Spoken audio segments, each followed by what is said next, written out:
Welcome to the second part of the thumbs up sculpture. So today we're going to finish up the hand sculpture. As you can see, I got pretty much all of it done.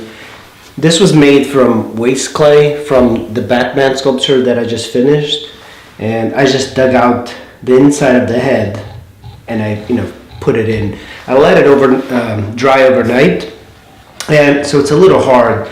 So I'm using my own hand to sculpt it, and I'm holding it up like this. The only problem is that if you're working directly from life, I can't really see this part very well. So you have to kind of mirror things down.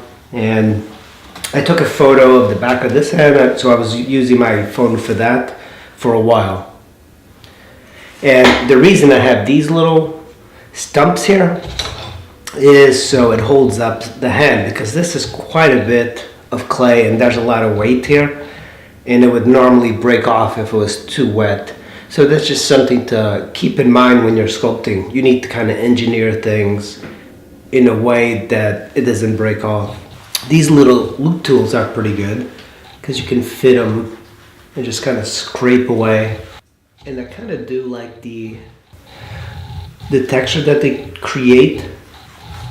One of the things I really like is using shop towels to remove some of the imperfections of the hand. You can get them at any auto parts store, and they're almost like burlap. Oftentimes I don't like my sculptures to be ultra smooth, so I prefer to have a little texture, and these shop towels do give you a little bit of a rough texture. That looks very good. There's a lot going on in the hand that people don't realize. There's a lot of muscles. Hand sculptures are very difficult to do, especially if you don't have some basic understanding of anatomy. One thing I like to do too, to reach harder places, is to use a brush. I start out with a bigger brush, and then I work a bit smaller brush to kind of get it into places here. You have to use water to kind of be able to do stuff. Funny, like a sculpture is kind of a weird thing because people don't usually buy sculptures at all.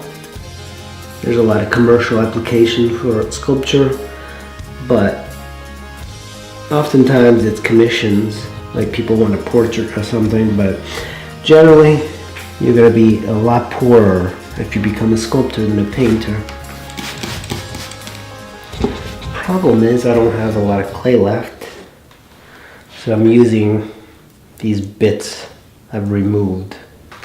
Sculptures at all, there's a lot of commercial application for sculpture, but oftentimes it's commissions, like people want a portrait or something, but generally you're going to be a lot poorer if you become a sculptor than a painter, because people just don't like sculpture all that much these days, and if they do like art, they usually go after paintings.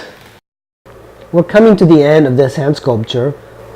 I'm going to try and add a little bit more anatomy studies into the sculptures. That way, if you guys are interested in learning a little bit about anatomy, I'll try and add that in. But until next time, I'll see you in the next video.